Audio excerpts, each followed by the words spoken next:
नाज़रीन ख़बर है जमाल वारे इलाइक़े में तंगवाणी लिंक रोड ते ॻोठ रसूल बालकानी वारे इलाइक़े में तेज़ रफ्तार चिंची रेड़ो ओचितो कल्टी थियण सबब एक पीरसन औरत मुस्मात गोवर खातून बाजकानी फौत नींगरी फातिमा समेत 3 ॼणा सख्त ज़ख्मी थी पिया। मिलियल ॼाण मूजिब ॻोठ पीरजान बाजकानी जे रावासण 50 वेरनि जी पीरसन मुस्मात गोवर खातून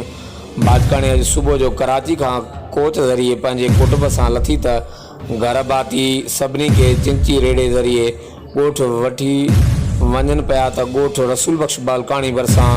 नूरो लाड़ो वटि किरासिंग दौरान ओचितो रेड़ो कल्टी थी कलाबाजियूं खाई रोड खां हेठि किरी पियो,